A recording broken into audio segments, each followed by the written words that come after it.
of the votes reflecting the will of nations from Asia, Africa, Europe, both Americas, and the Pacific region. In other words, a global qualified majority, the veto should be effectively overcome. So that's an interesting thing the UN hasn't really gotten to in a long time. You look at those countries that do have that veto power, Russia, of course, being one of those. The United States is another. But Russia is clearly the one who's stopping anything from happening in relationship to the war in Ukraine, obviously because they're the aggressor in that campaign, and they're going to veto anything that comes up that would be detrimental to Vladimir Putin's vision of his invasion of Ukraine. And so here President Zelensky is saying, look, the first thing you got to do is you got to shift the veto power. And if you can get 2/3 majority of the General Assembly of the UN, you should be able to override a single country like Russia who is vetoing and preventing good work from moving forward. I think that's a pretty good plan. I think that is something that's definitely worth considering, and it would make a difference. And it would make a difference for the United States, by the way, or China, or others who have that veto power. They'd have to engage a little more. They'd have to think a little harder. They'd have to be a little more circumspect, maybe even a little bit more humble in terms of what they can and cannot do. I think that's not a bad thing to be working at. So that was step number one for President Zelensky. Step number two is to give more countries a permanent spot on that Security Council. The composition of the permanent members of the Security Council should reflect the current realities, and justice. Ukraine considers it unjust when billions of people do not have their permanent representation in the Security Council. The African unity must be here permanently. Asia deserves broader permanent representation. It cannot be considered normal when nations like Japan, India, or the Islamic world remains outside the permanent membership of the Security Council. So just as a clarifier there are 5 permanent members of the Security Council, and then there are others that have seats that sort of rotate on through. And, of course, those 5 have that ability to have that veto power. So expanding that core block, I think, is what President Zelensky is saying to, again, broaden it. There's no representation from Latin America, from Asia, and so that would be an interesting thing. The final step for President Zelensky's plan is to put punishments in place that would deter those would-be invaders. Anyone who wants to start a war should see before their fatal mistake what exactly they will lose when the war would start. Among other things, powerful sanctions against the aggressor. So sanctions, obviously, against those that are invading sovereign territory and space. So a 3-step plan there from President Zelensky. So very specific today in front of the Security Council, different from the message he sent to the broader General Assembly yesterday. Both messages very important, very powerful. President Zelensky closed out by expressing hope that the Security Council could regain people's trust. That's an important part of all of this, and says the best way to do that is to take action now. Ladies and gentlemen, reform of such international institutions were made following tragedies, following major wars. We should not wait for the aggression to be over. We need to act now. Our aspiration for peace should drive the reform. So 2 very important days for President Zelensky of Ukraine in New York. We know he will travel on to Washington, D.C., where he will have meetings with members of Congress as well as President Biden, as the war effort continues in their fight against Russia's invasion of their sovereign territory. I think President Zelensky had 2 extraordinary days, not just great speeches, but practical, tactical steps forward. And that's always the test of leadership. And I think President Zelensky is one of the few on the planet right now that is really showing what that kind of leadership in the face of overwhelming odds, difficult days, trying times, he is showing that you can rally the people and you can rally the world around a set of principles. And then if you put in the strategies and tactics underneath it, you just might find your way marching towards a better path to freedom. Think again on Inside Sources with Boyd Matheson. As the weather turns colder, this is when you need to get those new windows. So call Advanced Window Products. They'll replace your single-pane, rickety old windows with stylish, state-of-the-art double-pane windows with precision frames. You pick the style and color. They're custom-made right here in Salt Lake City. This company is so Utah. It's run by two guys who grew up here, Jake Weber and Utes defensive star Nate Orchard, the mayor of Sacktown with 7 NFL seasons under his belt. Great guys, great company building high-quality windows for 37 years. Unlike other companies, they build the windows, they install the windows, and they guarantee them for life. No middleman. There's Jake, Nate, and their team, and there's you. Saving on the highest quality windows. Right now, before winter, get $2,000 off 10 windows or more, and they offer 60 months, 0% financing. So call Advanced Window Products now. You could have stylish new windows in 8 weeks. 801-850-9100. 801-850-9100 or visit advancedwindowsusa.com. In this market, you'll find Fisher Investments is different than other money managers. Different how? Aren't we all just looking for the hottest stocks? Nope. We use diversified strategies to position our clients' portfolios for their long-term goals. You don't just provide cookie-cutter portfolios? No. We tailor our clients' portfolios to their goals and needs. But you still sell investments that generate high commissions for you, right? No, we don't sell commission-based products. We're a fiduciary, the highest standard of care for a financial advisor. It means we're obligated to act in our client's best interest. So when do you make more money? Only when your clients make more money? Yep, we have one transparent management fee structured so we do better when our clients do better. Sounds like you really look out for your clients. We do, because our priority is helping them achieve a comfortable retirement. That might be why most of our clients come from other money managers. Visit FisherInvestments.com to find out why investors like you switch to us. Fisher Investments. Clearly different money management. Investments in securities involve the risk of loss. Are you or someone you take care of as their caregiver living with Alzheimer's disease? This study just might be for you. Consider participating in a Therus clinical trial exploring a novel repair and regenerative approach to Alzheimer's disease. Pantheon Clinical Research in Salt Lake City is looking for people with mild to moderate dementia, 55 to 85 years old. A consistent caregiver or support person is necessary for the conduct of this study. This study is a late-stage clinical study of an investigational drug for the treatment of mild to moderate Alzheimer's disease. Pantheon Clinical Research has over 30 years' experience with clinical trials. They conduct their business with professionalism, efficiency, and integrity. Contact Pantheon Clinical Research in Salt Lake City today. Again, call Pantheon Clinical Research today at 385-281-0550. That's 385-281-0550. Or go to pantheonclinical.com. That's pantheonclinical.com. Mr. Clean, Mr. Clean. Of course I use Mr. Clean Magic Eraser to clean tough messes off my stovetop and bathtub. But then I discovered I can also use it to easily clean my patio furniture and even my shoes. I'm hooked. And when wipes won't cut it, I use Magic Eraser Sheets. They're thin and flexible erasers, perfect for everyday messes, like gunk on my counters and sinks. They really are magical. The reviews are in. Mr. Clean Magic Eraser and Sheets make cleaning look easy. This season, your coffee orders are getting warmer, and your outfits are getting cozier.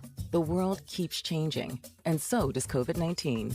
That's why this season's COVID-19 shots have been updated. They're one of the best ways to help protect yourself against COVID-19. You can get a COVID-19 shot at the same visit as a flu shot if you're due for both, as recommended by the CDC. Talk to your healthcare provider to learn more and schedule at vaccines.gov. And don't forget to get extra cinnamon spice. Sponsored by Pfizer and BioNTech. Getting help with electrical repairs is easier than you think. All you have to do is call Any Hour Services or schedule an appointment at anyhourservices.com. No one helps more homeowners than Any Hour Services. With the three things you need to know this hour, I'm Dan Bonas. First, the Great Salt Lake has a new high-profile ally, Leonardo DiCaprio. Second, the Weber County Attorney is now handling the charges against former Farm Bureau President Ron Gibson. And third, the federal government ready to start providing free COVID tests again. Right now, 79 degrees, partly cloudy in Salt Lake City. And back to Inside Sources on KSL News Radio. Boyd Matheson divides rage from reason on Inside Sources. Well, Virginia Governor Glenn Youngkin quickly became a rising star in the Republican Party since he won the governor's mansion back in 2021. He's an exceptional fundraiser. He has done some interesting things across the state of Virginia. In fact, the way he ran his campaign was pretty instructive, I think, if you want to look at how things could be done. A lot of that, of course, fueled speculation that the new governor would put himself forward as a potential nominee for the presidency in the 2024 cycle.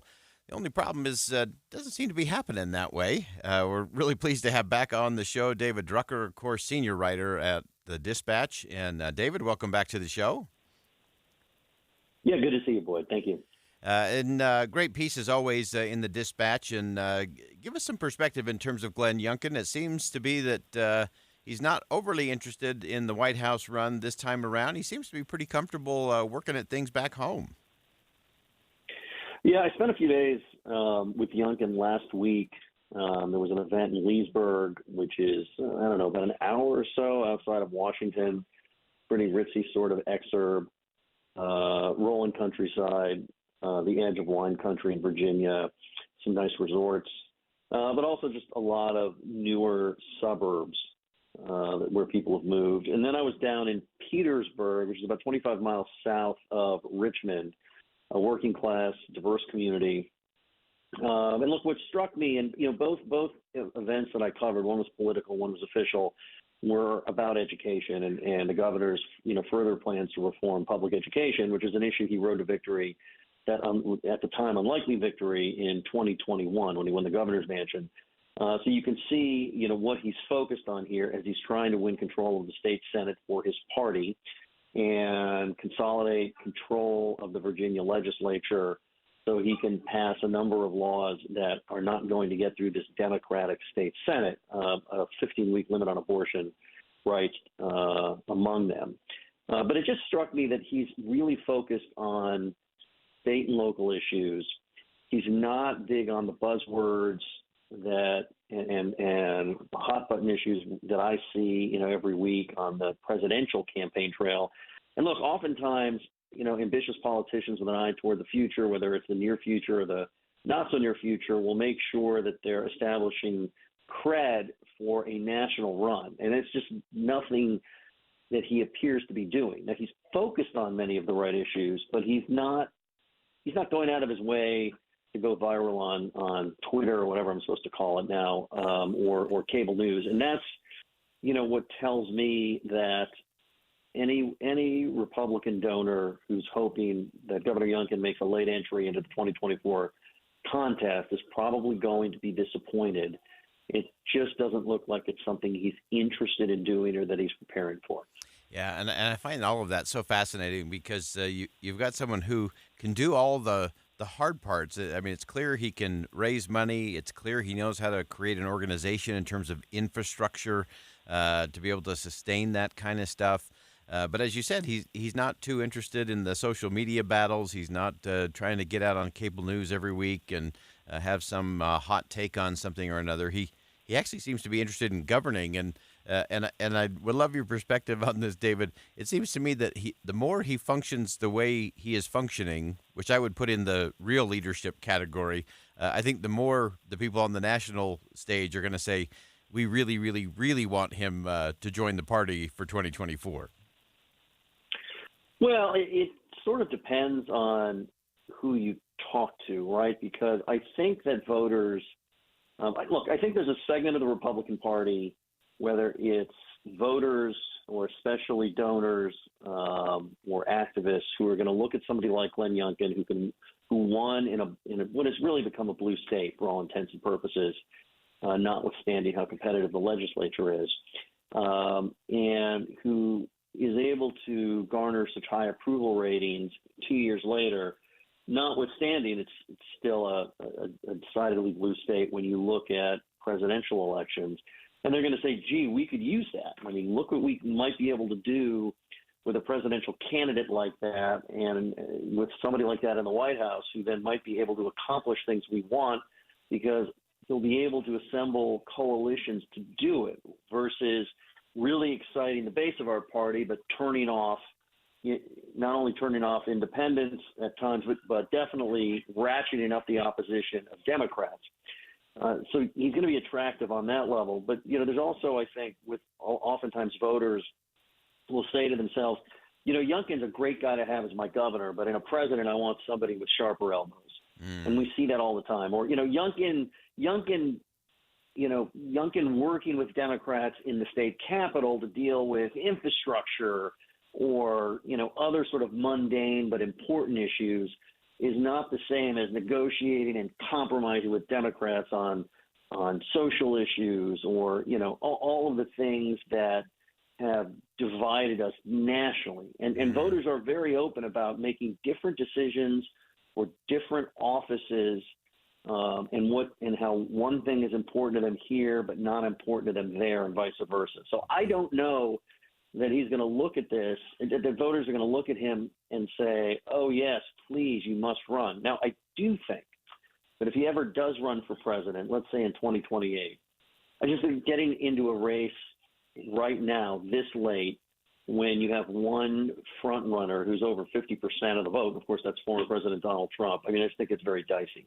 Yeah. Especially when it's a divided field with so many other candidates versus, well, he's got one opponent, not really up to the task. What would happen if somebody really good got in? But imagine him in 2028, let's say with, he's a happy warrior style conservative, but he's not from the before times, right? He's new and fresh and can and present as a change agent versus that same kind of Republican that we got tired of. So he's got the best qualities of the same kind of Republican people got tired of, the kind that can win national elections without presenting to the committed Republican primary voter as somebody who's old and tired. Right. And that combination could be pretty potent. I just don't know how you put it together this late in the game for 24. Yeah, and that actually at least the one thing I wanted to have you hit just real quick in our last minute here, David, and that is that Youngkin is a data-driven guy, and you just described a lot of the data points that would definitely cause someone like Glenn Youngkin to say, yeah, not my time for all of this, and yet it is those very things that you'd love to have that person in an executive role, whether it's a governor's mansion or the White House, but they may not do so well in a presidential primary, really for either party for that matter, let alone get through the general. Yeah. Part of it is that Youngkin can – I think what people need to understand about Glenn Youngkin is until a couple of years ago, he'd never run for office. He wasn't a politician. Right. He is now, but he wasn't then. And he made a lot of money in private equity by paying attention to data. In his political life, he pays a huge attention to data.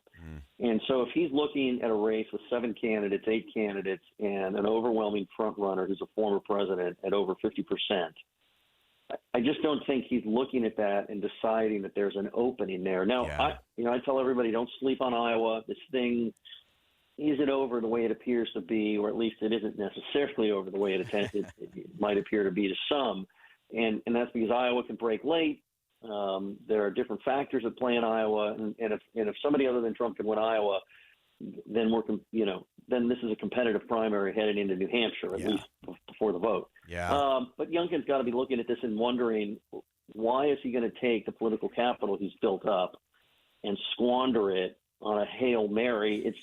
I don't know that it's necessary. And he really likes – he's a native Virginian. He grew up there. Yeah. He enjoys governing, and I don't know why he'd win control of the state Senate, which is a prerequisite if you were even to think about this, and then say, never mind, I'm going to go run for president and squander it all on a Hail Mary. Yeah, absolutely. David Drucker, senior writer at the Dispatch. Fantastic perspective as always. Thanks for joining us, David. Anytime. Thank you. Again, David Drucker. And, Glenn Youngkin actually likes to govern. What a radical thing. He's doing his job in the state of Virginia. We'll keep watching that. We'll step aside for some bottom-of-the-hour news, but don't go anywhere. We're going to talk about a fascinating thing next coming up, the in-between. We're going to talk about that coming up next. It's 1:30 at KSL News Radio. I'm Dan Bonas. KSL's top local story this hour. Corey Richin says the 6-page letter found in her jail cell was an excerpt from a new book she's writing and flat out denies this had anything to do with witness tampering. KSL News Radio's Hugo Ricard-Bell has more. Corey Richardson says the letter is an excerpt from a fictional mystery book she's writing. Apparently, it's about her being stuck in a Mexican jail, according to a recorded phone call cited in court records between her and her mother. The letter is the first we've heard from Corey Richards since she was arrested and makes allegations that her late husband, whose murder she's on trial for, was actually a drug addict with cartel connections. The prosecution claims the letter is an attempt at witness tampering. The letter also details testimony that she wants her brother to give in court. Research funding at the University of Utah has reached $768 million this year. The university news release says that funding includes studies in medicine, science, social work, and the arts, 18 colleges in all. $487 million of that comes from the federal government, $36 million from the state, $117 from private industry. The university has a goal of $1 billion a year in research funding. Our top national story this hour from ABC News. The head of the United Auto Workers is saying their strike against the big three automakers will likely expand to other plants if serious progress isn't made in contract talks this week. One auto worker on the picket lines told ABC News she thinks the companies are beginning to feel the pressure. I feel the push from the union, and I think the company's losing lots of money with us not in there working. Sherelle Ingram is picketing outside the Ford plant in Wayne, Michigan. Your money at this moment, the Dow Jones average is still up on the day, but it's dropped quite a bit from where it was earlier, now just up 41 points. The NASDAQ, on the other hand, continued to slide down 124 points right now. And our KSL weather, we could see a bit of storm and wind this afternoon. That's next. KSL News Time, 1:32. We have enough people running around Broadcast House at 4 in the morning to field a football team. Producers, reporters, the traffic team, and us. This is Tim and Amanda. Join us each morning from 5 to 9 on KSL News Radio. Imagine how inconvenient your life would be without power. No lights, no refrigeration, no heating or cooling, and no electronics. But with a Generac home standby generator, you'll have the power when you need it most. Generac generators automatically provide backup after sensing a power outage, so your life goes on uninterrupted. Schedule a free quote today with Genco Generators, your premier Generac service dealer in Utah. Call 801-295-0872 or online at gencogenerators.net. Home is your sanctuary, or is it? If you're tired of yard work, too much space to clean over multiple levels, listen up. Start enjoying home a little more with Nielsen Homes' newest single-level townhomes. Move-in ready without the thought of tedious yard work and close to all the things you love and enjoy. Nielsen Homes offers spacious, single-level, open floor plans without stairs or yard work and a lower 5.5% interest rate. Nielsen Homes has been building homes across the Wasatch Front for over 45 years. They understand all stages of life and build homes to accommodate the things you need, paired with things you love. See their newest single-level living community in Davis and Weber County, close to golf, pickleball, and more. It's low-maintenance luxury single-level living. No stairs, no more lawnmowers, no yard work, no waiting, and no high interest rates. Visit Nielsen Homes Communities at nielsenhomes.com. Call 385-389-1160. Online at nilsonhomes.com. Get Mr. Max Performance Missionary Package. 1 performance suit, 4 and collar stretch shirts, 3 ties, 1 mission belt, and 1 pair of Echo or Johnston & Murphy shoes. Just $595. With our roots in northern Utah, Holy Cross Hospital has a legacy of caring to help every person be whole and healthy. Find us at 5 Holy Cross Hospital locations and more than 45 clinics along the Wasatch Front. Learn more at holycrossutah.org. At Holy Cross Hospital, we're honored to carry the legacy of our namesake and equally honored to care for Northern Utah's vibrant Cross Hospital locations and more than 45 clinics along the Wasatch Front. Learn more along the Wasatch Front. Learn more at holycrossutah.org. Traffic and weather together brought to you by Granite Credit Union's new Dividend Plus checking account. Here's Ricky Meese. Good speeds have returned once again northbound I-15 between 3300 South and 6 South downtown. We do have a report of a vehicle fire. This is just south of 8600 South at about 3400 West. Your one-tank trip starts in Cedar City, Parowan, and Bryan Head. Scenic byways, fabulous fall colors, live theater, mountain biking, chairlift rides, ATVing, vibrant art, food, and downtown. Visit cedarcity.com. Ricky Meese in the KSL Traffic Center. KSL weather, a few showers possible today on the Wasatch Front, but mostly dry weather over most of Utah. Clouds will increase with a 50% chance of rain by Friday. Today's high 82, tomorrow 72, 63 on Friday. 80 degrees right now under partly cloudy skies. I'm Dan Bomas, KSL News Radio, 102.7 FM, 1160 AM, and KSLNewsRadio.com. Utah's news, traffic, and weather station. Inside Sources. Inside Sources. America's voice of reason. Boyd Matheson on Utah's home for elevated conversation. Inside Sources on KSL News Radio.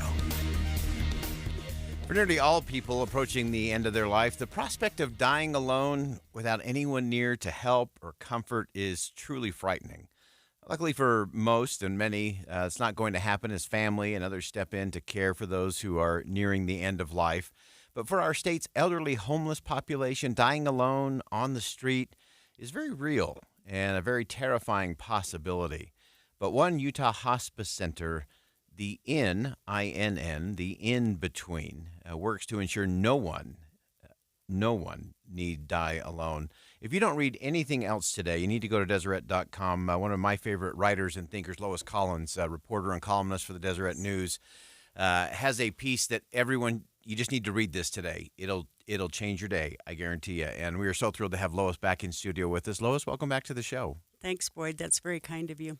This is a powerful, powerful piece, and this was a big bite and a long chew for you. This was a 17-month process, but give us the baseline. One, what's the origin story of this? So we wanted to do, and when I say we, I mean Laura Seitz, our absolutely remarkable photographer, and I wanted to take some time and actually follow somebody at the in-between from the time they went there to die through their death and kind of see how the place operated and what the needs were and what the value to the community is. And so when we originally planned on doing it, I don't think we ever expected that we would take 17 months, but we did. And obviously we didn't do that exclusively by any means, but we were there once a week, twice a week, different hours, and we worked kind of independently. But I think we got a real good sense of a place that has an absolutely remarkable, miraculous mission. Yeah, so talk to us about that mission first, and then we'll dig into some of the details and the experience. But give us that high-level mission of how are they going about this? So the way this started, you have to understand the origin story. It started in about 2015. There was a palliative care nurse up at Huntsman Center whose heart was literally breaking because people were being treated for cancer, for other terrible, devastating illnesses, and then they had nowhere to go. So you get your chemotherapy, and then you go back to the underpass, and that broke her heart. So she kind of started getting, her name was Deborah Thorpe, and she started getting some people together, and they got a little tiny place in an old convent on Goshen Street, and they could take care of like 12 to 16 people. And the way it works is you apply. It's a medical referral, so you have to have a medical referral from a doctor who's familiar with the place. And it can sometimes take a couple of months to get in because it's a very limited space. And there are two sides to it. One side is recuperative care for people who have nowhere to recuperate, and the other side is for people who are dying so that they literally do not have to die on the streets. And that's kind of the short version of the miracle that they perform. Yeah, so talk to us about what you experienced going in there weekly, twice weekly, as you saw some of these individual patients, as you saw the just an army of volunteers doing everything from playing games to cutting hair and everything in between. Yeah, no, they get a few government grants. They are heavily dependent on volunteer time and donations. And the thing that was so interesting to me about it, I think I could summarize it with one thing that was almost a passing comment that Kelly Miramet, the operations manager, said, and she's talking about volunteers who come in to cut hair and wash hair once a month. And she said, it's a good touch for people who many view as untouchable.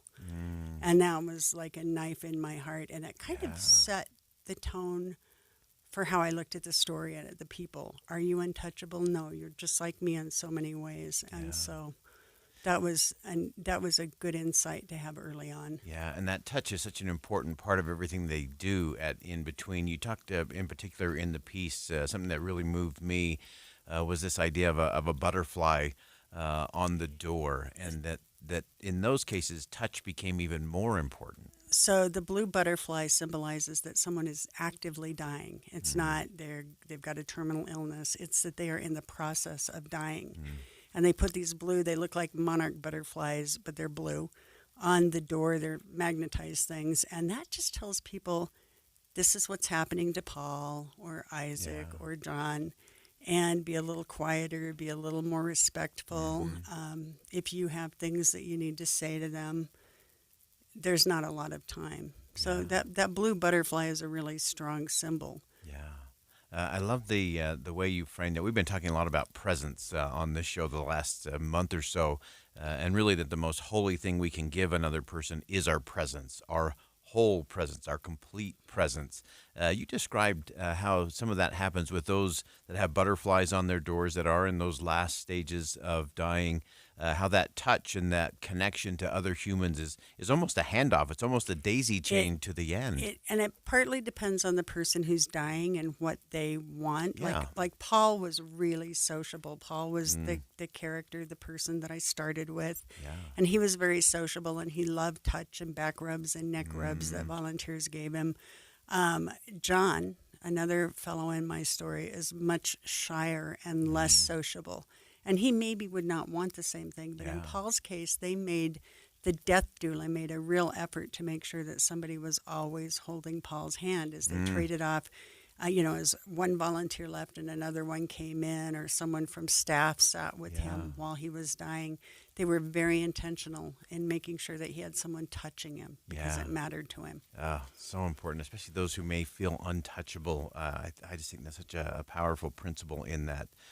Give us some of the other things that you came away with from this experience. You always write in a way that makes me think and touches me personally.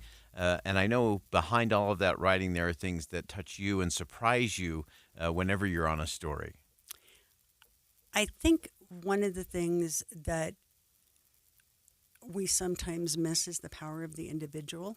So there was one volunteer, and there are many. I didn't meet all of them. I'm not saying that the others weren't as miraculous, but there was one named Amy Leininger who became very, very close to Paul in the last months of his life.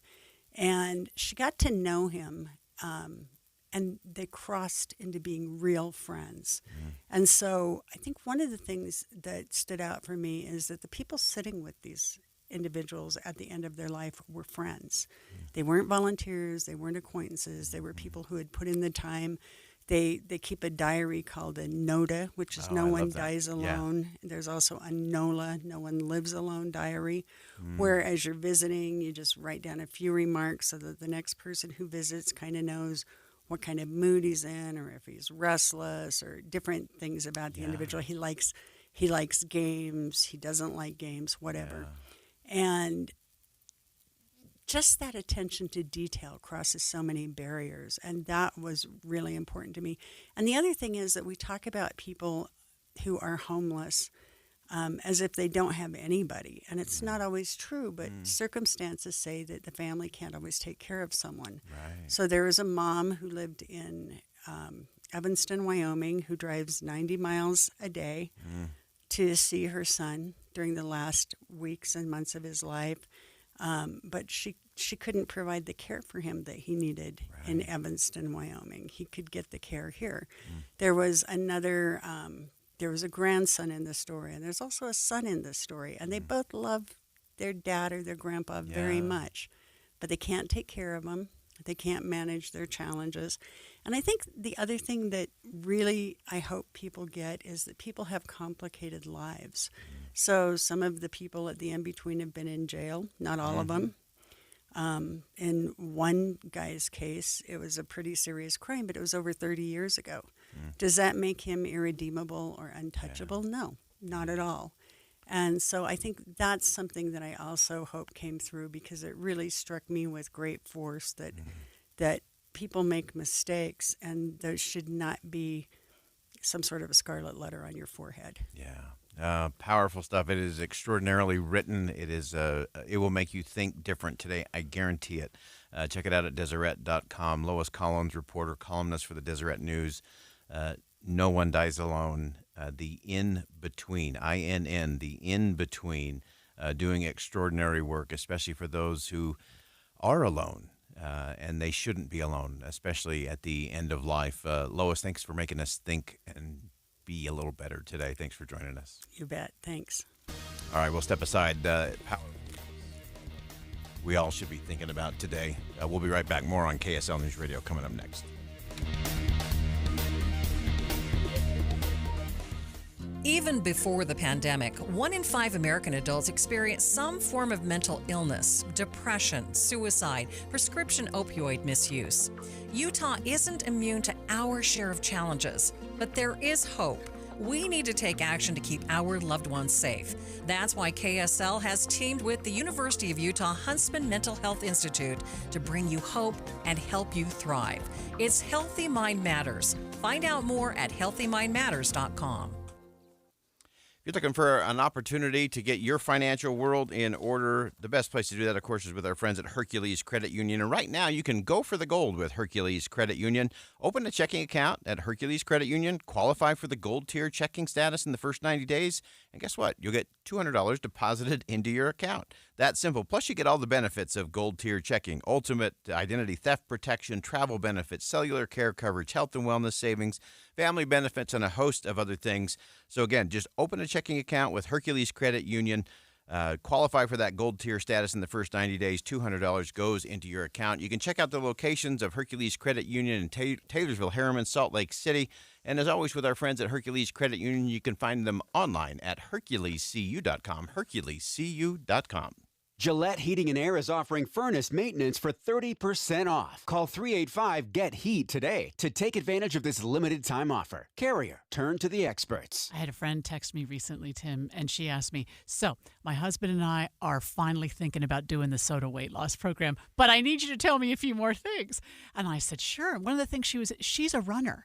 Even she wants to lose weight, but she's a runner. And she said, do I eat enough calories during the weight loss phase that I can keep up my running? I said, sure. I mean, they recommend exercise. I wasn't very good at exercising regularly during the time that I was losing weight, but it's not just about counting calories. This is not about that. It's about eating smarter, and they taught me how to do that. Well, and here's the other thing. If you trim, 20 pounds, which is the average, or 30 or 40, you're going to feel more like running. You're going to feel more like doing the things that you want to get out and do, and maybe things you've been avoiding for a while. My daughter lost 42 pounds, and it has changed her life. She's now in the maintenance phase of this great program. Go and find out more about it. Go to SOTAweightloss.com. It's spelled SOTA. Just think Tim and Amanda, and remember that SOTA Weight Loss is state-of-the-art. Happy 62nd birthday, Granddad. Thanks, sweetheart. I got you this. A mug. Oh, thank you. What does it say? Beware. If you are 60 or older, you may be at increased risk of hospitalization from RSV, respiratory syncytial virus, compared to adults younger than 60. Not all dangers come with warning labels. Talk to your pharmacist or doctor about getting vaccinated against RSV today. Learn more at bewareofrsv.com. Brought to you by Pfizer. Every business seeks an advantage, whether it's having the best location, hiring top talent, or spotting trends before they happen. And now, the United States Postal Service can give your business a new advantage. Introducing USPS Ground Advantage. Reliable and affordable 2 to 5 day package shipping. It's the advantage you need at the price you want. Get the Ground Advantage at USPS.com/advantage. The United States Postal Service, delivering for America. Hi, this is Scott Trout of Cordell & Cordell. There are a lot of great dads out there. Sometimes those dads get divorced. For more than 30 years, we have represented men in divorce, confronting the pitfalls that could devastate your finances or harm your family relationships. While every situation is different, our goal is to get the best outcome for you and your kids. Visit CordellCordell.com to take the first step. Schedule an appointment with one of Cordell & Cordell's Salt Lake City area attorneys. 910 West Legacy Center Way, Suite 120, Midvale, Utah, 84047. At Shane Company, we believe everybody is made to shine. It doesn't matter who you are or where you're from. Your moments, your milestones, your love story all deserve to shine bright. You don't need an occasion. You and your life are the event. So put on earrings that make you sparkle, diamonds that light up the room, an heirloom you'll treasure for years to come. We're all made to shine. Shane Company, fine jewelry since 1929. All the talks we've had over the years, including what you've told me about not using alcohol and other drugs, they stick with me. And believe it or not, They really do make a difference, especially at times that matter most. Hey, want a drink? No thanks, I'm good. So thank you, Dad, for talking and preparing me for what's ahead. Thank you for talking. For more information about talking with your kids about underage use of alcohol and other drugs, visit underagedrinking.samhsa.gov. COVID-19, brought to you by CDC and the Ad Council. Managing today's uncertainty can be overwhelming. We crave security, and it's uncomfortable when we sense a lack of control over our lives. Develop a routine for a more balanced lifestyle with healthy habits and fun. Focus on what you can control, even if it's little things, like a before-bedtime ritual. Find more self-care and coping tips at coping-19.org. My name is Tom. My name is Cindy. We give to and volunteer with United Way at our community free health clinic. We know our time and money are going to the right places. We don't just wear the shirt. We live it. Give, advocate, volunteer, Live United. Go to liveunited.org. Brought to you by United Way and the Ad Council. My name is Dale Pazinski. I volunteer with United Way to help the homeless in my community learn computer skills and build a basic resume. I don't just wear the shirt, I live it. Give, advocate, volunteer, Live United. Go to liveunited.org. Brought to you by United Way and the Ad Council. Email from school about the incident today. Scary. You know, teachers like me, parents, we don't always know as much as you guys do about what's going on with other kids. Half the time, it's rumors. Yeah, but if you're ever concerned about a friend who's having trouble with alcohol, prescription drugs, anything, you need to tell an adult, someone you know and trust. That can be hard, but speaking up about a problem is what helping a friend is all about. For more information, visit underagedrinking.samhsa.gov. Mom and Dad used to argue about everything, especially about Dad's drinking. My family went from totally crazy to quiet, calm, and even peaceful when Mom started going to Al-Anon family groups. I wanted a better relationship with Dad, so I asked Mom if she would take me to her Al-Anon meetings or to Alateen. I'm sure glad I did. Is someone's drinking troubling you? You might be surprised at what you can learn in an Al-Anon or Alateen family group from people just like you. Call 1-888-4-ALANON or go to alanon.org. All in together now, we can make it better. Can we do it? We rope it up. Cause we know how to jump. Moving and eating better every day can help make you and your kids healthier. Search We Can online to find out more. A message from the Ad Council, HHS, and NIH's We Can program. With the three things you need to know this hour, I'm Dan Bomas. First, a woman charged with murdering her husband says the letter found in her jail cell was not an attempt to influence witnesses. Second, the University of Utah closing in on its goal of $1 billion a year in research funding. Third, the head of the United Auto Workers says their strike against automakers will expand if they don't make progress in contract talks. 80 degrees, partly cloudy right now in Salt Lake City. And back to Inside Sources on KSL News Radio. Get deeper insights on the news from Inside Sources. Senator Chuck Schumer announced today that they're going to move forward to start the confirmation process for 3 top military positions that have remained empty. As everyone has been saying, it's all Alabama Senator Tuberville's fault. It's his opposition to the military abortion policy. And so, of course, there's lots of chatter and clamor about what has happened and what that means. These 3 top military positions will soon be filled. These are critical military leadership positions for our national defense. These are the Marine Corps Commandant, the Army Chief of Staff, and the Chairman of the Joint Chiefs of Staff.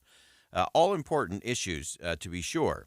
So this is how Senate Majority Leader Chuck Schumer announced today that he is going to begin the process to bypass Senator Tuberville's so-called blockade to confirm the military positions. The Senate will overwhelmingly vote to overcome Senator Tuberville's blockade of these 3 nominees by voting for cloture.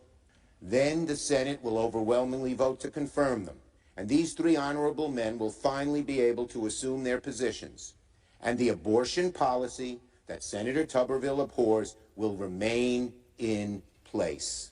Senator Tuberville will have accomplished nothing.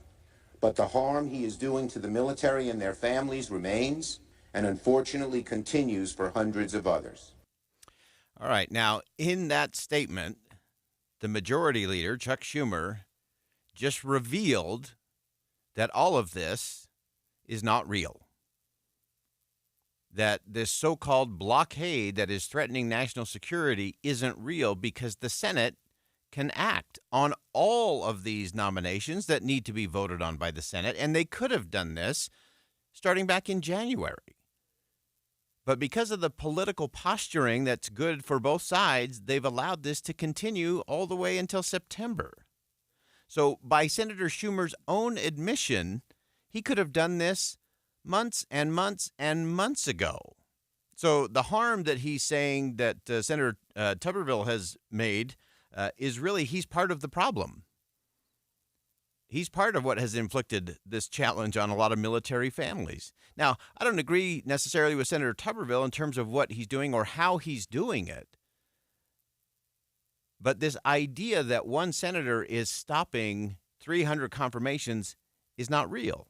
Last month, I spoke with James Wallner about the ongoing fight, and he gave great insight that explains the actions that actually happened today. The Senate could always, every day, 24/7, could bypass Senator Tuberville's opposition. They have simply chosen not to until today. The Senate has rules and practices that are very clear about how you get a vote on presidential nominations. But the Senate doesn't like to follow those rules. It doesn't like to follow those rules ever for bills or for nominations. And so what it does is that senators go down to the floor and they ask unanimous consent to waive the rules. And in many cases, it's to just vote on the nominee right then and there, or in many respects, to approve the nominee without a vote at all.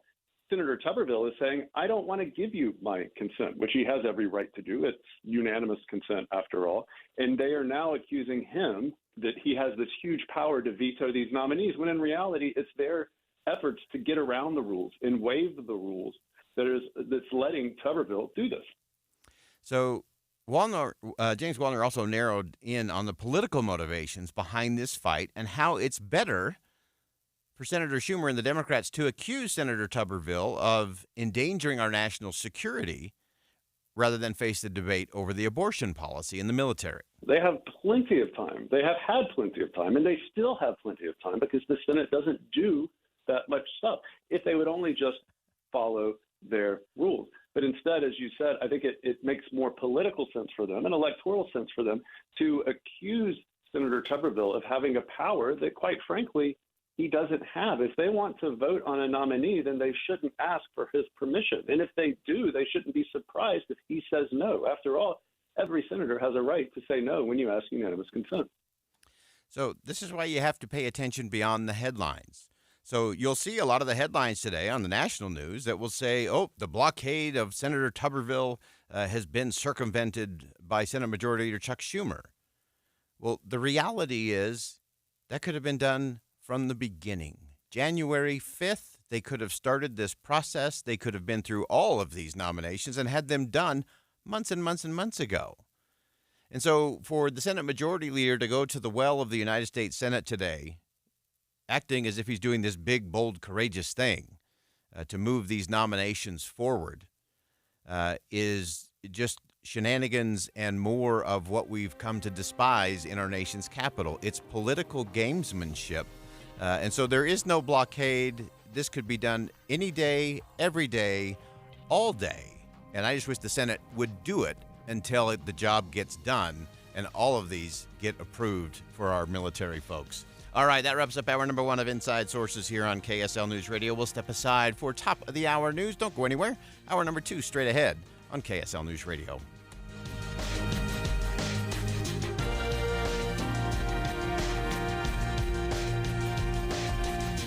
KSL FM Midvale, KSL Salt Lake City. Listen at home on any smart speaker and in your car at 102.7 FM. This is KSL News Radio, Utah's news, traffic, and weather station. It's 2 o'clock at KSL News Radio. I'm Dan Bomas. KSL's top story this hour: the new West Davis Highway could open 6 months earlier than predicted. John Gleason with UDOT says that's impressive because of supply shortages early in the project and then last year's snowy winter. Our crews have made a lot of progress and they've been out there, nonstop really. So it's great news. We're going to be able to open it up hopefully by the end of this year. Gleason says the road will take pressure off the I-15 corridor in Davis County, runs 16 miles between West Point and the Legacy Parkway I-15 junction. Former Salt Lake City Mayor Ralph Becker is endorsing the incumbent Erin Mendenhall in her campaign for re-election. Becker made the announcement this morning in front of the City and County building. Mendenhall is running against former Salt Lake City Mayor Rocky Anderson and community activist Michael Valentine. Our top national story this hour from ABC News. The chair of the Federal Reserve announced today their key interest rate will stay unchanged for now. Jerome Powell says there will likely be one more rate hike, though, before the year's end. We're prepared to raise rates further if appropriate, and we intend to hold policy at a restrictive level until we're confident that inflation is moving down sustainably toward our objective. The Fed has set its inflation target at 2%. Your money at this moment, the Dow Jones average, after being up most of the day, has slipped into negative territory as we approach the close of trading. Down 76 points right now, and the NASDAQ has slipped down 209 points. Our KSL weather, we could see some stormy, cloudy skies over the next day or so. That's next. KSL News Time 2:01. Hey guys, do you know what makes Revive Men's Health Salt Lake City different? You. Every Revive treatment and medication is personalized just for you. Revive has the experts that guys go to when their current treatment isn't working. They have a complicated medical condition, or they're just not happy with their daily performance. Since 2011, they've helped thousands of local men suffering with the symptoms of low T and ED. Their goal is simple, to get to the bottom of your issues and fix them. Your best performance requires more than generic ED medications or a low-dose testosterone booster at a low-ball price, like you find online. Revive medications are custom compounded, affordable, and guaranteed to resolve your issues. Stop dealing with the symptoms of low T or ED.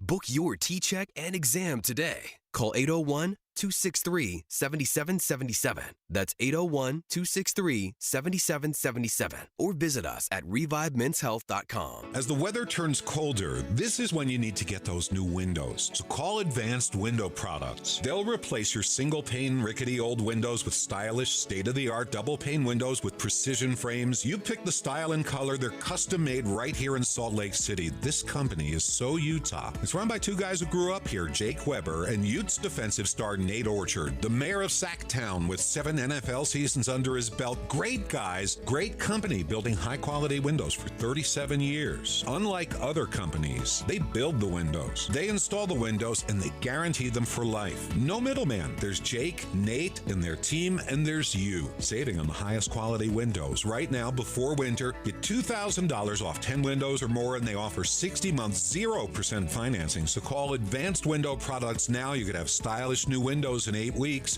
801-850-9100. 801-850-9100 or visit AdvancedWindowsUSA.com. Heart failure, carpal tunnel syndrome, shortness of breath, stomach issues, lower back pain. How does it all add up? If you have heart failure and any of those seemingly unrelated symptoms sound familiar, it's time to talk with your cardiologist and get the full picture. They may add up to transthyretin amyloid cardiomyopathy. ATTR-CM is a rare and underdiagnosed disease. Recognize the signs and discuss them with your doctor soon. Learn more at connectwithyourheart.com. That's connectwithyourheart.com. Sponsored by Pfizer. Any Hour Services free furnace sale is going on right now. If you haven't scheduled your free estimate yet, what are you waiting for? Call Any Hour Services today or schedule online at anyhourservices.com. It's beginning to feel like fall. Things are really starting to change during the daytime hours. Rain and cooler temperatures are coming. Lows dip into the 40s and we'll see some high elevation snow. Get the latest on our transition to autumn with a reliable KSL forecast. Every 10 minutes on the 9s on KSL News Radio, Utah's news, traffic, and weather station. Start your days with knowledgeable, friendly voices telling you about the latest news and weather out there. Hi, this is Tim Hughes and Amanda Dixon. In the business of waking you up each morning from 5 to 9. On KSL News Radio. Traffic and weather together brought to you by Granite Credit Union's new Dividend Plus checking account. Here's Ricky Meeks. A good drive on the Valley freeways. We have a KSL traffic trooper reporting an auto versus bike crash. Possible injuries here. Bacchus Highway 118th South and the completion of an earlier vehicle fire on Pioneer Parkway. This is just above 3500 South near 3500 West near 8600 South. Is your car due for some extra love? Burt Brothers is here for your vehicle's routine maintenance, all done by our ASE certified technicians. Burt Brothers, affordable, complete auto care, done better. Ricky Meese in the KSL Traffic Center. KSL weather, a few showers possible today on the Wasatch Front, maybe some strong winds around those. Clouds will increase with a 50% chance of rain by Friday. Today's high 82. Tomorrow 72, 63 on Friday. Right now we're at 81 degrees under partly cloudy skies at KSL News Radio.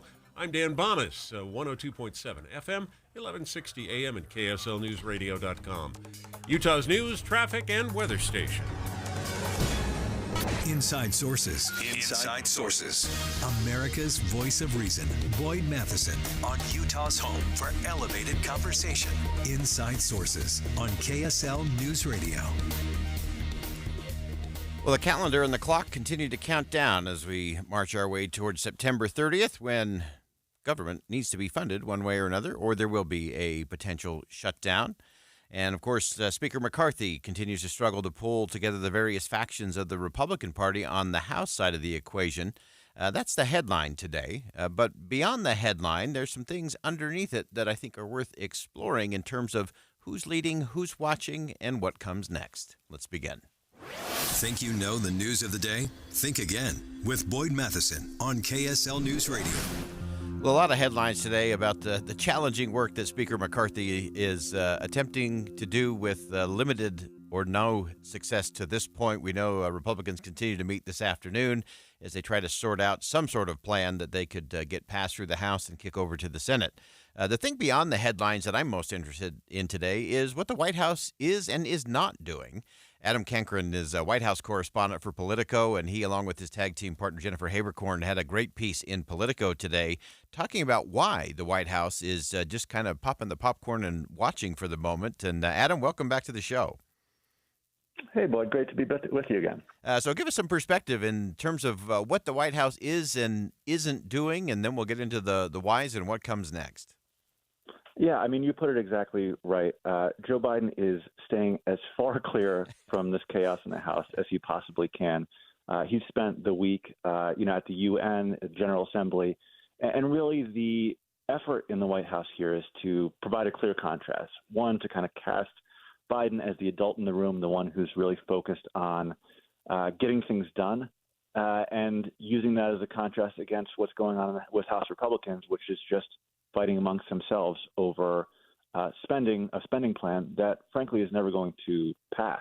I mean, even if they get some kind of an agreement among themselves in the House, that's going to go to the House, and the Senate immediately is going to reject it. So it's been, days of this back and forth, all headed toward a shutdown. The White House has said, look, you guys take care of it. We'll be here when you want to come to the table. Yeah, and I think the old operative of stay clear of the blast zone is where the president seems to be, that there's no reason at this point for the president. I mean, strategically, regardless of how you feel about the issue or who's in, out, or otherwise, from a strategy standpoint, the president's doing the right thing in terms of stay out of the blast zone. You can't do anything. He has to stay in his lane. He can't do anything until the House and the Senate have done their work. And so they seem very content to do that. I also love that you point out that the president was doing real work this week in terms of efforts at the UN. And again, creating that contrasting moments in terms of the chaos that is happening on Capitol Hill. Yeah, and I mean, if you think about this compared to going back to the debt ceiling negotiations back in the spring, there was a moment when it became a constructive thing for the president to get involved, to have direct talks with Speaker Kevin McCarthy. And this time around, that opportunity just is not there. I mean, we asked Republicans, we asked Democrats, is there anything more the White House could be doing? And almost uniformly, the answer was no. If he gets involved, it's going to make it even worse, because anything that he seems to support, immediately conservatives in the House are going to oppose. So there's just really not a ton that can be done here. Obviously, the White House doesn't want to see a shutdown. This would be the first government shutdown of the Biden era, and the politics around it are always kind of tricky and unpredictable.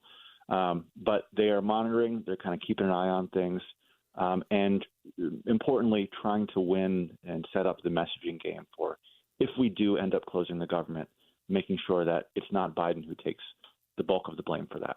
Yeah, and so looking back to the spring, as you were talking about, you had the Biden-McCarthy deal that came about during that debt ceiling. Give us some perspective in terms of what does the president feel in terms of a sense of, obviously, McCarthy's twisting in the wind and clearly flailing with his own party at this point in the program. Is there anything that the president's doing maybe behind the scenes or any interaction happening with Speaker McCarthy in terms of maybe what they did in the spring or sending any signals that way? There's been really no direct contact between the president and McCarthy. Now, obviously, Biden's aides are staying in touch with staff for the speaker. But that's really kind of the wrinkle here is this negotiation that happened over the spring. Essentially, McCarthy got what he wanted there. He wanted to sit down to have kind of a very direct negotiation with the president and to come up with some kind of spending plan that included, restrictions on how much would be spent over the next year. And he got it. And if you go back and look at his quotes after that deal, he was very happy about it. So from the White House's perspective, they made a deal, and they are sticking to the deal and the spending levels that were agreed on earlier this year. And now it's just House Republicans who want to say, now we're not happy with that deal. We want to set a new one. Yeah. And from the White House's standpoint, there's just not the leverage. There's not the forcing mechanism to get them to acquiesce to that. Yeah. And Adam, as you watch this moving forward, give us something that you're kind of keeping your eye on. Maybe that might be a breaking of the ice or a breaking of the blockade, so to speak, in terms of any forward movement on this. Anything on your radar that we should be watching for in the days ahead? What I would really keep a close eye on is actually the Senate. So the Senate has been kind of, bystanders as well here. Senate Republicans, Senate Democrats have both kind of expressed support for sticking to this deal that was struck in the spring. And the question is now, when do they start moving the bills that hew to those spending lanes and kind of try to put more pressure on House Republicans? So far, Mitch McConnell has not gone ahead and done that. He's kind of been dealing with some conservatives in his own conference. But at some point, they're going to get antsy and say, why don't we just pass our bills? We have bipartisan agreement.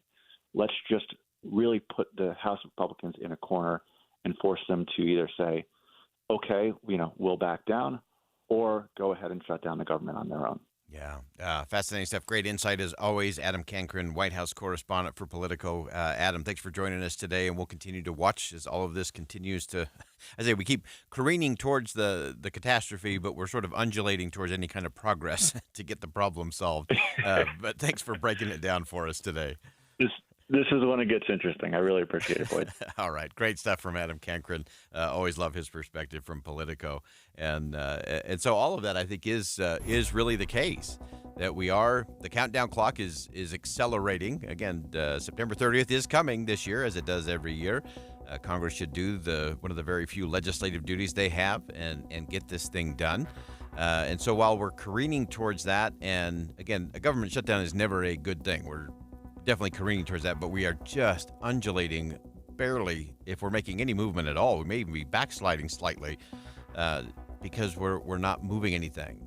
So as Adam pointed out, really critical. Beyond the headline, a lot of it's focused on the House, Kevin McCarthy, him trying to herd the cats and wrangle his members to get something passed in the House.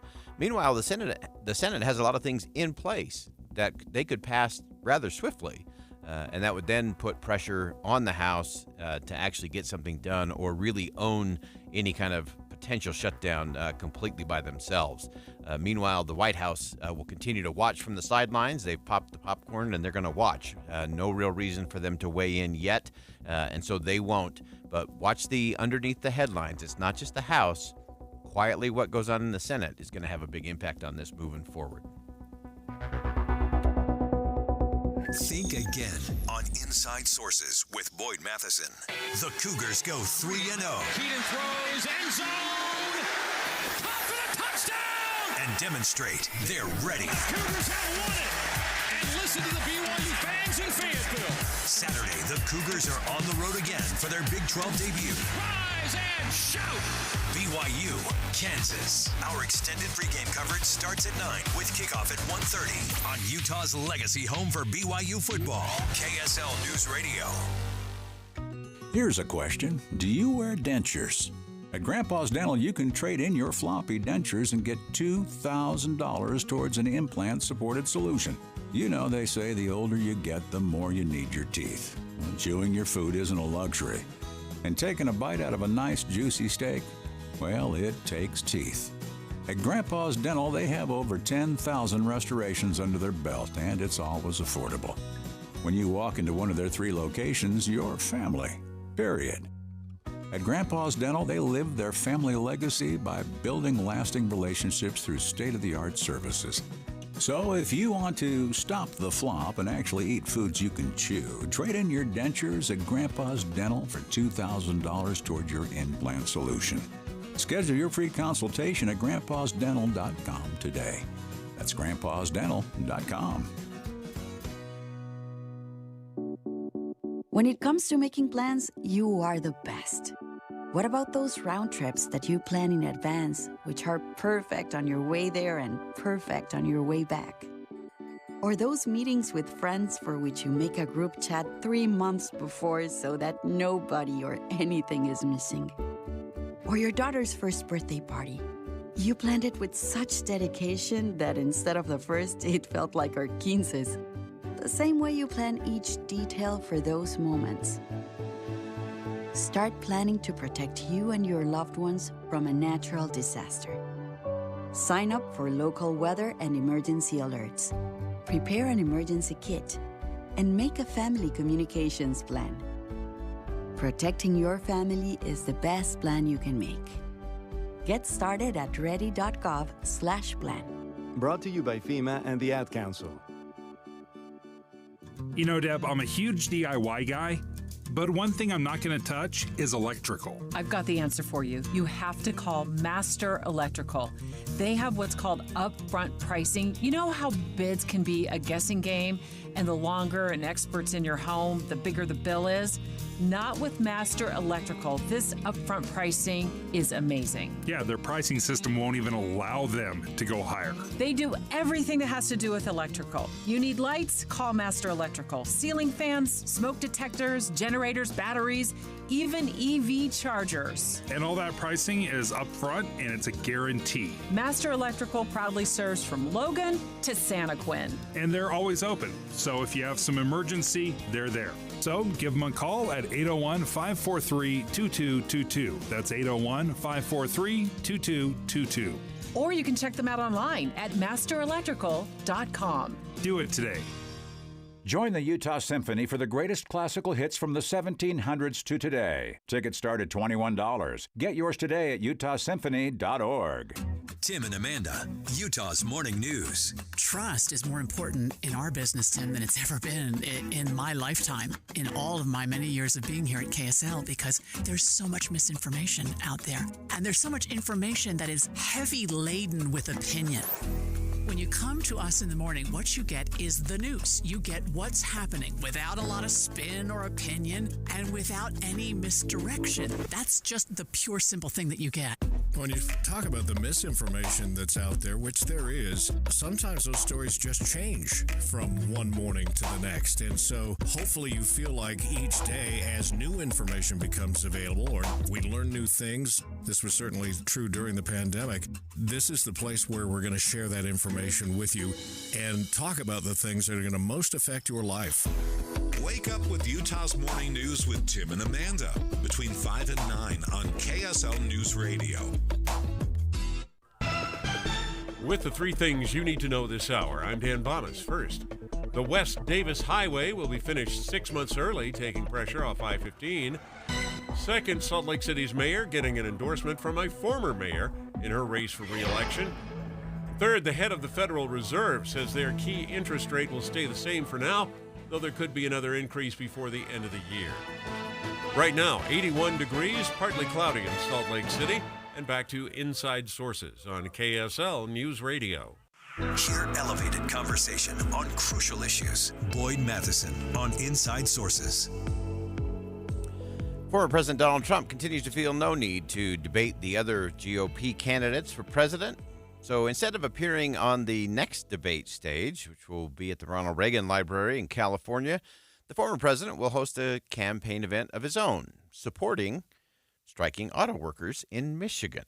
So we want to get beyond the headline there and look at, is this the right move politically for the former president? With his lead in the polls, does he need to participate in debates? And what is this particular speech going to mean in Michigan? And is it what the auto workers want as well?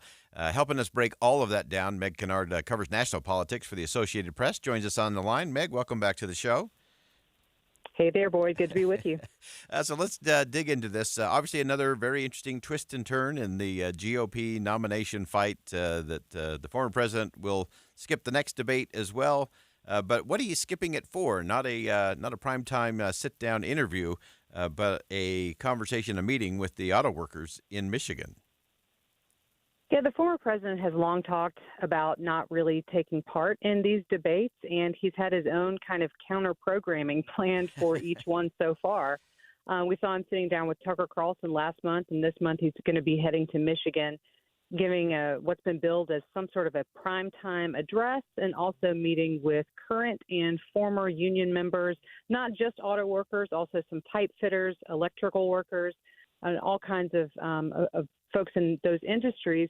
And, you know, it hits on a big issue as the strike with the UAW and the big Detroit 3 is ongoing. You know, this is a way for the former president to kind of get in on one of the top issues of the day and also perhaps command a little of attention, you know, for himself since he's not going to be on the debate stage in California. Yeah, and always interesting if you go all the way back to 2016, of course, that was part of an important coalition for then candidate Donald Trump in his victory over Hillary Clinton. Michigan obviously played an important role in all of that. Is this the former president trying to maybe get a little bit of that mojo back with those in Michigan? How do you expect him to kind of lay this out? What does that look like? It certainly could be. I mean, that's an audience that, as you rightly point out, Donald Trump has long sought to align with. It was important for him back in 2016. Obviously saw some differences among those so-called, you know, Rust Belt states in the 2020 election. And so as he mounts this third bid, that's a coalition of sorts that Donald Trump is definitely hoping that he can continue to appeal to. You know, he's kind of portrayed himself as a fighter for the forgotten men and women, as he coined that phrase.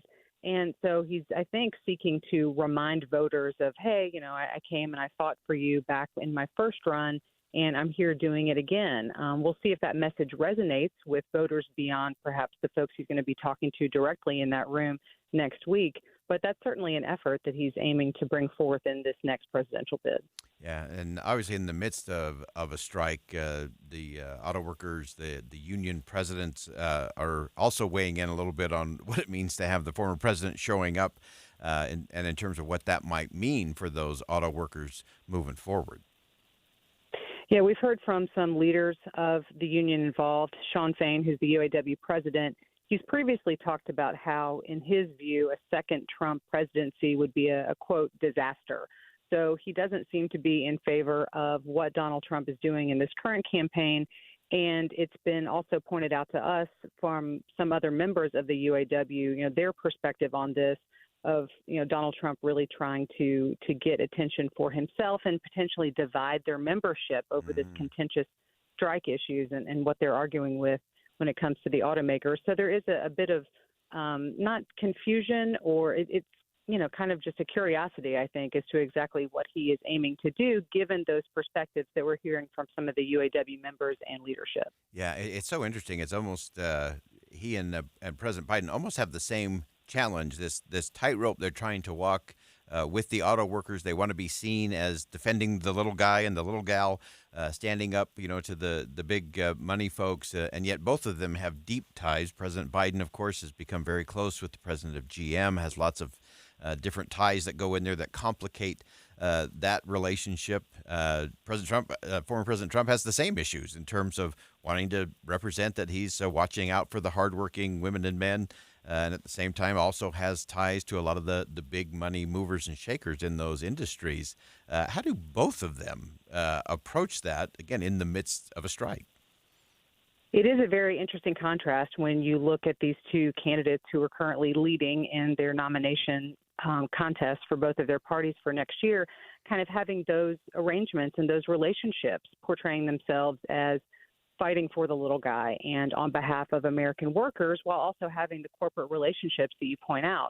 So it is kind of a bifurcated situation where I think we see a lot of national level politicians aiming to make their arguments to the largest possible amount of voters and base of, look, I stand for everyone. I mean, that's an argument that's not unknown to pretty much anybody who's dipped their toe into national politics and presidential politics in particular. But drawing that immediate contrast between Democratic President Joe Biden and the former President Donald Trump, given their differences on a lot of different issues, noting that they have those pre-existing relationships and that they're making those appeals to a lot of the same sorts of voters and in the workers and also in corporate America. It's very interesting to point out as we head into the primary contest of next year and then the general election. Yeah, and lastly, I think the other thing where there are both similarities and differences as it relates to how this impacts the auto workers and the unions in particular. And that has to do with all the EV technology, the electric vehicles, what that means for the companies, what that means for jobs and workers, what is protected here at home versus what gets sent over to China. Clearly, the former president is saying, look, those jobs are going away to China because of the policies that are going on. President Biden saying this is the future, this is where we're going to move. How do you see the navigation of, again, some similarities and overlaps, but also some pretty stark differences? Well, certainly, and we saw that from the former president over the weekend during his interview on Meet the Press, talk about his criticisms of the Biden administration's support of EVs and other green energy technologies and systems. That's kind of an overall argument that the former president has made against the Biden administration of these are things that hurt the American economy, and you make these arguments, but it actually hurts us in other ways. That's something we've heard from a lot of Republicans on the trail, but I'll tell you from the ground level here in South Carolina, where I report and live, that's in contrast to some of the state-level Republicans that we've seen here, some of whom are big supporters of Donald Trump's candidacy, but are also big supporters of the EV industry, which is making big strides here in South Carolina and a number of other states because it's good for the local economy, these officials argue. So that's another contrast I think that we can expect to continue to see as the campaign goes on, and if we do continue to hear those sorts of arguments coming from former President Trump and other Republicans. Yeah, fascinating stuff. And before I let you go, Meg, because you are on the ground in South Carolina, and it is one of those early states, what else are you hearing on the ground there? Has there been any real shifts? Clearly, we had Nikki Haley have a moment on a debate stage, seemed to get a little bump and at least another look. Tim Scott struggled a little bit, and who on the hometown front is getting any traction there? Senator Scott is certainly hoping to have his own breakout moment in the next GOP debate, which we'll see happening next week.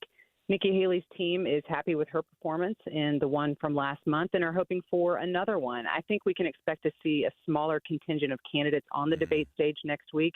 The RNC hasn't said specifically who's in and who's out and who's made the qualifications, but it stands to reason that perhaps the field will have whittled a little bit in terms of who can meet those markers for donor and polling numbers.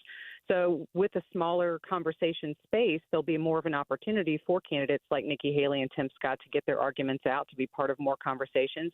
And that's definitely what their campaigns are hoping, and that's what some of their supporters here in their home state are looking for as well. Fantastic. Meg Kennard covers national politics for the Associated Press, always gives us the on-the-ground perspective there, and a great piece really breaking that down as it relates to what the former president, what the current president are doing in the face of the United Auto Workers strike, and that will continue to be fascinating. Meg, thanks for weighing in today. Thanks so much. All right. Again, that's Meg Kennard from the AP, and she has a good finger on the pulse out there and can break down those issues in a way that I think makes sense to a lot of those voters in those real crucial early states. All right, we'll step aside for some bottom of the hour news. More Inside Sources coming up next.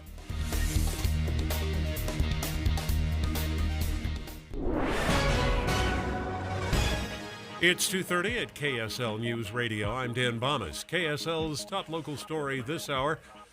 Former Congressman Chris Stewart, who left office on Friday, has announced that he will be heading up a new government affairs firm.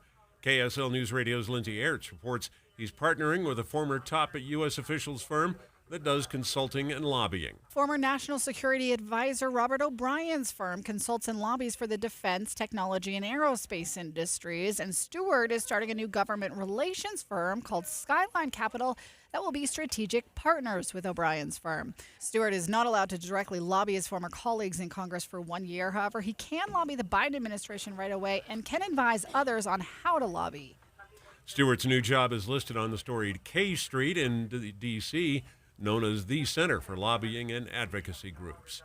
Our top national story this hour from ABC News. An Amazon delivery driver was putting a package on a porch in Jupiter, Florida when she was bitten by a rattlesnake. Monet Robertson got emergency care right away, but she's in serious condition. Snake expert Amy Knight says she's surprised by the attack from an eastern diamondback. When, a hand came out and a package went down, the snake just thought it was protecting itself, and the poor Amazon driver just stood no chance. Knight says Robinson's calm demeanor after she was bitten helped her survive. Your money at this moment, the Dow Jones average finishing the day down 76 points. The NASDAQ down 209 points today. The S&P 500 was down 41. And just ahead, our KSL weather is looking kind of cloudy. Looking forward through the week. That's next. KSL News Time, 2:31.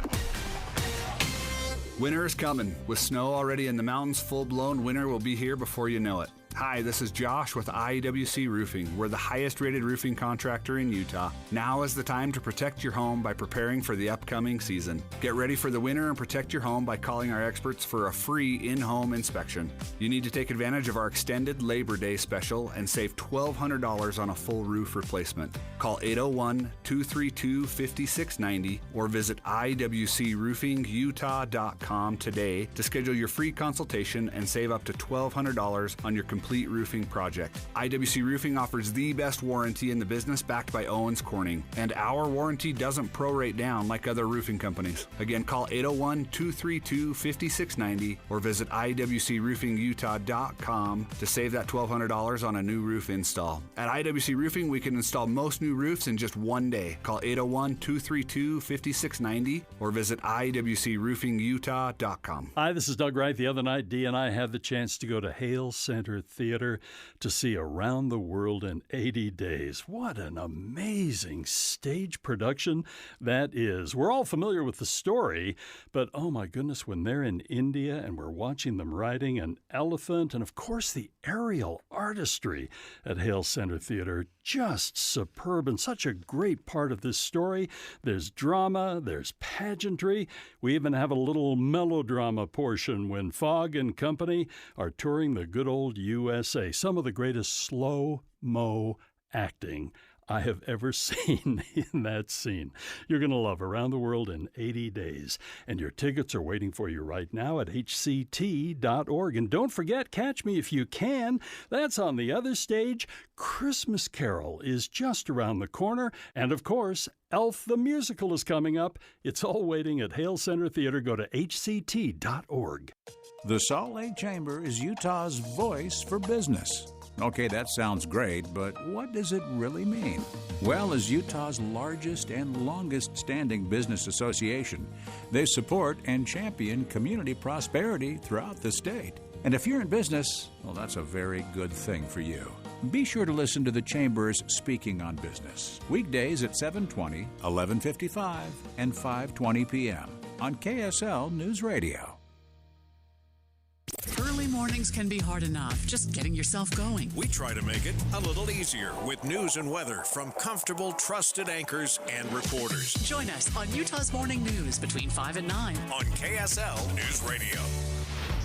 Traffic and weather together, brought to you by Granite Credit Union's new Dividend Plus checking account. Here's Ricky Meese. No delays, but we do have emergency crews on the scene of an accident in Utah County. Northbound I-15 is going to be north of Center Street. It is partially blocking a left lane of travel, but once those crews leave the scene, it will be completely on the shoulder. Your one-tank trip starts in Cedar City, Parowan, and Bryan Head. Scenic byways, fabulous fall colors, live theater, mountain biking, chairlift rides, ATVing, vibrant art, food, and downtown. Visit cedarcity.com. Ricky Meese in the KSL Traffic Center. KSL weather, a few showers are possible today on the Wasatch Front, but dry weather will remain over most of Utah, and clouds will increase with a 50% chance of rain by Friday. Today's high 82, tomorrow 72, 63 on Friday. Right now 82 degrees, partly cloudy. I'm Dan Bomas, KSL News Radio, 102.7 FM, 1160 AM, and KSLNewsRadio.com. Utah's news, traffic, and weather station. Inside Sources. Inside Sources. America's voice of reason. Boyd Matheson on Utah's home for elevated conversation. Inside Sources on KSL News Radio. Well, the fourth installment of the Senate Project Debate Series happened this week. Featured Senator Chris Coons, a Democrat from Delaware, and Marco Rubio, of course, a Republican from Florida. Happened at George Washington University's Jack Morton Auditorium in Washington, D.C. And we've been talking about this throughout the course of the past year. The Senate Project is really zeroed in and focused on how do we restore the United States Senate as the world's greatest deliberative body, really building on a tradition of fierce partisan debate, open, roiling, awesome debate with respect, and doing it in a different kind of way. So the Senate Project is a really fascinating coalition. The Bipartisan Policy Center, the Orrin G. Hatch Foundation here in Salt Lake City, and the Edward M. Kennedy Institute for the United States Senate have launched this Oxford-style debate between leading U.S. senators. They've gone through a wide range of senators over the course of the past year, and this was one more installment in that series. And I love this series because it is doing just that. It is trying to model and showcase how you can have a real difference of policy opinion, and you don't have to go crazy. You can have a real difference in terms of how you think we should solve the big problems of our day, and you don't have to go into a pejorative-laced rant about your opponent. And so it's an important exercise. I don't think nearly enough people are paying attention to it yet. But this fourth installment had two really interesting senators to showcase in this debate. And they are senators who clearly come from different points of view. Chris Coons, of course, is a Democrat. He's also the leader of President Biden's re-election campaign. Of course, Marco Rubio, Republican from Florida, former presidential candidate as well. But they had a great conversation around some pretty crucial issues. Now, the debate was moderated by CBS News' Ed O'Keefe, and they went right at it. The first issue, major issue, was China. Senator Rubio addressed where there are disagreements, usually on China policy, but that the differences are not always the traditional red and blue party line stuff. I would say that the divisions on this issue aren't necessarily always partisan. They generally fall and die in this way. If you are in an industry or in a business that's done quite well with your investments in China, you're going to come up with all kinds of very creative reasons why we shouldn't go too far in pushing them, okay? And so that doesn't always fall along neat partisan lines, and in many cases, some of the real challenges we have faced have been in my own party with regards to some of these issues, because there were many that would basically say we should trust the market. And listen, I hate socialism. I think it's a failure. This country is facing a migratory crisis because socialism out of Venezuela, out of Cuba, out of Nicaragua has driven much of that. But I think the fundamental challenge we have to face now is, okay, the market will always find the most efficient outcome, which is generally the right outcome. But what do you do when the most efficient outcome is not in the national interest? Fascinating perspective there. I think this is Senator Rubio at his best. He added that China is too big a competitor with the U.S. to take small steps in confronting it. I think what's going to be our challenge is that this is not an issue that lends itself to incrementalism or half measures, because the challenge is extraordinary. This is by far the single greatest near-peer adversary this nation has ever confronted. They are much more powerful than the Soviet Union ever was. The Soviet Union was a military and geopolitical competitor. They were never an industrial or technological one. And I do think that our concern needs to be matched by a level of urgency in both political parties. And it's not enough to just say, we're going to pass a bill that says really nasty things about China. That's stupid. That's tactical. We have to have a strategic point of view in regards to how serious this threat is and take measures that actually make sense. Senator Coons jumped in, and amazingly, there was a lot of agreement on the China issue. He did talk about the importance of maintaining alliances and added that China is creating a narrative about the United States that's essential to put down. Our alliances were critical to our success in the Cold War, and I would argue our alliances with countries with common values that are free market societies, open societies with robust media that respect the rights of individuals and with free and fair elections. That's the world we now need to embrace and lead, and I would argue we are. When Xi Jinping and his emissaries go around the world, and I've heard this and seen this in dozens of countries I have visited in the last decade, they say we are a declining power. They say the United States is inevitably headed downward and they are inevitably ascendant. We can prove them wrong, but doing so begins by strengthening our own internal capability to show that democracy delivers and by embracing our global network of allies.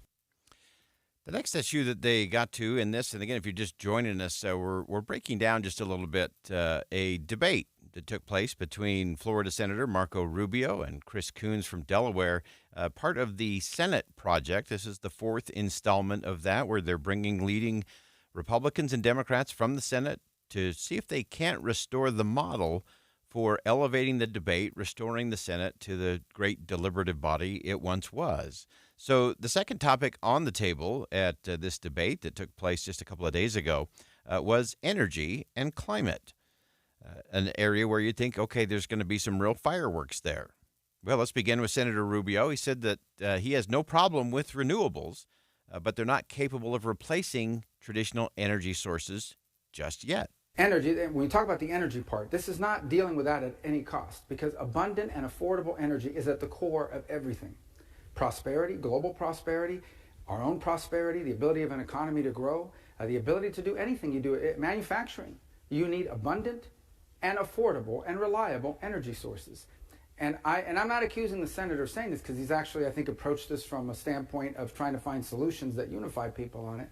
But I do think there's some out there that at least they're selling this mythology that somehow renewables can replace hydrocarbons and nuclear and hydroelectric energy. It cannot. Not anytime in the foreseeable future.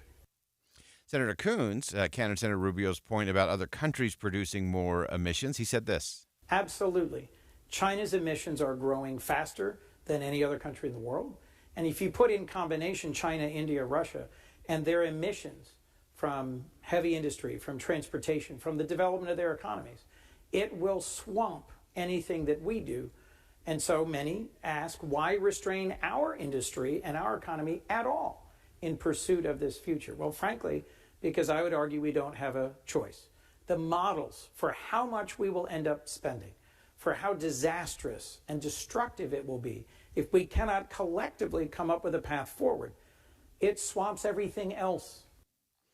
So we're going to stay with this conversation. This is an important one. It's an important debate between Senator Chris Coons, Democrat from Delaware, Marco Rubio, Republican from Florida. It's part of the Senate project. And, of course, the Orangey Hatch Foundation here in Utah is part of this amazing alliance. It's a unique alliance with the Kennedy Institute, really based on the relationship of the former senators, Kennedy and Hatch, and really working with the Bipartisan Policy Center to get a different kind of discussion going. I love the way that both Senator Coons and Marco Rubio, senator from Florida, went about the conversation. And so we're going to stay with it because I think it's worth modeling what deliberative debate can actually sound like. So we'll step aside for one last break. When we come back, more from the fourth installment of the Senate Project debate series. We'll stay with us here on Inside Sources on KSL News Radio.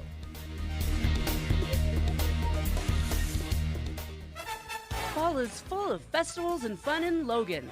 The first annual Center Street Giant Pumpkin Festival is Saturday, September 23rd. These gargantuous gourds tip the scales at more than 1,500 pounds. The winner of the weigh-off wins cash and the title of Center Street Giant. Watch a professional pumpkin carver at work on a 300-pound pumpkin.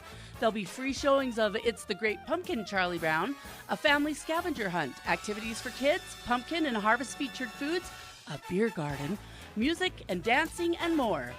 Then, it's time for the 3rd annual Free Cache Valley Cheese and Dairy Festival, September 29th and 30th. Free samples, live music, kids' activities, and food trucks. Workshops where you can fine-tune your taste buds for gourmet cheese tasting, make an eye-popping charcuterie board, or taste dark chocolate from around the world. Dutch oven dinner, and so much more. Get a hotel, round up your herd, and head to Logan, Utah to fall in love with fall. ExploreLogan.com. ExploreLogan.com. I lost 34 pounds on the SOTA weight loss program. You might have heard us talking about this before. I had done every program there is, almost. And some of them I had lost weight on, but then I gained it right back, which was so frustrating.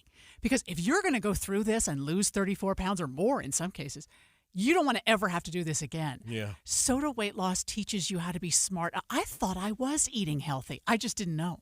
I didn't know that certain kinds of things, turn to carbs, and body fat just like that. They taught me so much, and I still talk to my nutritionist. That's the key right there, is that you're never alone. And sometimes when you're the only one in your own household dieting, you feel like you are really all out there on an island by yourself. You never feel like that with SOTA, because they have these great nutritionists who become friends, and they know where you have your struggles, and they can help you get right back on task when you do gain a couple of pounds along the way. Find out more. Go to SOTAweightloss.com. See how my daughter lost 42 pounds. It's SOTA Weight Loss. State of the art. Attention taxpayers, ready for some bad news? With $80 billion in new funding from Congress, the IRS has launched their most aggressive hiring campaign ever to ramp up enforcement. If you're ignoring your taxes, don't delay another minute, because your paycheck, your bank account, even your home or business could already be at risk. Now, here's the good news. Optima Tax Relief, America's #1 tax relief firm, can get to work immediately, helping to protect you from the IRS. A+ rated by the Better Business Bureau, their tax attorneys and licensed professionals are experts at resolving tax problems. Let them help determine if you qualify for the Fresh Start Initiative or other powerful IRS tax assistance programs. Take control. Call Optima Tax Relief now for a free consultation. Call 800-343-6460. 800-343-6460. 800-343-6460. Optima Tax Relief. Some restrictions apply. For complete details, please visit OptimaTaxRelief.com. Stop for a moment and think about this. Do you know how much money in your 401k or IRA is actually yours? Or will the government take a bigger chunk than you thought? Remember, you still might owe taxes on that money. But do you have a plan to help make sure you don't pay more than you should? At Capital Wealth Advisors, we believe you deserve to keep more of what you've earned, which is why we're here to help you navigate the confusing world of retirement taxes. It's your money. You deserve to know what's at stake. Right now, taxes are historically low, but they won't be this low forever. So call the Capital Wealth Advisors team today so you don't miss out on this opportunity. 801-210-5500. That's 801-210-5500. You work hard for your money, and we'll work just as hard to help you keep it. Capital Wealth Advisors, 801-210-5500. Advisory services offered through Capital Wealth Advisors, LLC, a state of Utah registered investment advisor. Firm may not give tax advice. Transform your outdated kitchen with half-price granite for $2,500. Granite, quartz, cabinets, and flooring. Visit halfpricegranite.com. Affordable luxury. Question: what will you find on all over-the-counter or OTC medicine packages to help you choose the right drug and use it safely? The answer: the Drug Facts label. This label lists the medicine's active ingredients and purpose, how much to take, and warnings you should know before using it. Remember, even OTC medicines you buy without a prescription can cause side effects you don't want. So follow the information listed on the Drug Facts label. For more information, visit fda.gov/Drug Facts label. A message from the U.S. Food and Drug Administration. Mom and Dad used to argue about everything, especially about Dad's drinking. It drove me crazy. It got so bad, I couldn't do my homework. I couldn't concentrate. I absolutely refused to let any of my friends come to our house for any reason. I would have been humiliated if anyone found out how much my dad drank and how loud my mom screamed at him. My family went from totally crazy to quiet, calm, and even peaceful. The only thing that happened is my mom started going to Al-Anon family groups. Her relationship with my dad really changed. I asked Mom if she would take me to her Al-Anon meetings or to Alateen. I wanted to see if I could have a better relationship with my dad. I'm sure glad I did. If someone's drinking troubling you, you might be surprised at what you can learn in an Al-Anon or Alateen family group. from people just like you. Call 1-888-4-ALANON or go to alanon.org. With the three things you need to know this hour, I'm Dan Bonas. First, former Congressman Chris Stewart isn't allowed to lobby other members of Congress for a year after leaving office. That hasn't kept him, though, from starting a lobbying business in Washington. Second, we could see snowfall in the high Uintas and the Cottonwood Canyons this weekend. And third, an Amazon delivery driver kept her head after she was bitten by a rattlesnake while she put a package on the porch. Right now, 82 degrees, partly cloudy in Salt Lake City. And back to Inside Sources on KSL News Radio. Hear elevated conversation on crucial issues. Boyd Matheson on Inside Sources. Welcome back to Inside Sources here on KSL News Radio. It's great to be with you today, as always. I am Boyd Matheson. If you're just joining us, in our last segment, we have been breaking down the fourth installment of the Senate Project debate series. And this is an amazing series put together by a pretty interesting group, the Bipartisan Policy Center, the Orangey Hatch Foundation, and the Edward M. Kennedy Institute for the United States Senate. They've done this series of Oxford-style debates with leading U.S. senators from the left and the right. So in this fourth installment at George Washington University, they had Senator Chris Coons, Democrat from Delaware, who is the head of President Biden's reelection campaign, and Marco Rubio, conservative Republican from Florida. And in their debate, they covered a wide range of topics from China to energy, a host of other things along the way. Where we left off was this conversation around energy and climate. So I want to pick up the conversation there.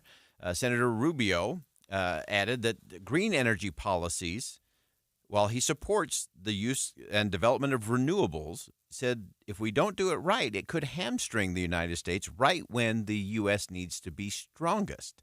And again, pointed out that China is the biggest part of the emissions problem. So I think there has to be some real balance in how we approach this, or we're going to wind up impoverishing our own economy. Meanwhile, China leads the world in coal-fired plant financing. They lead the world in excess refining capacity for petroleum.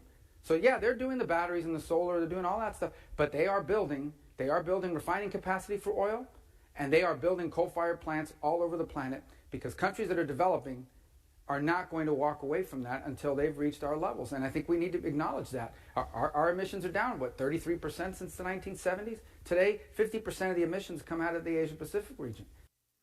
So, again, that was Senator Marco Rubio saying, look, we want to have good green energy policies, and we have to be careful that we don't weaken the U.S. economy in the moment of tight competition with China. We also need to take into account the fact where a lot of that pollution is coming from coal plants and oil refining happening inside of China. Now, Senator Coons, for his part, countered some of what Senator Rubio pointed out, saying we really have to look at China, India, and Russia, that's the real issue there. So it has to be broader than just China.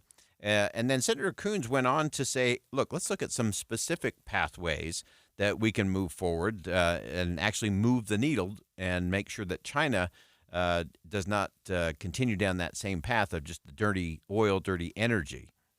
And my hope is that, as Chancellor Scholz proposed 2 years ago at the G7, we will end up in a common approach between the EU, UK, US, Canada, Japan, Australia, South Korea, and these open societies that share climate ambition will then say to the Chinese, if you want to sell into our markets, you have to meet our standards for emissions. That and that alone will change the Chinese trajectory in terms of their industry. Otherwise, nice speeches at global conferences, I am skeptical, will make a lasting difference. A market economy and a market mechanism, that can change the world.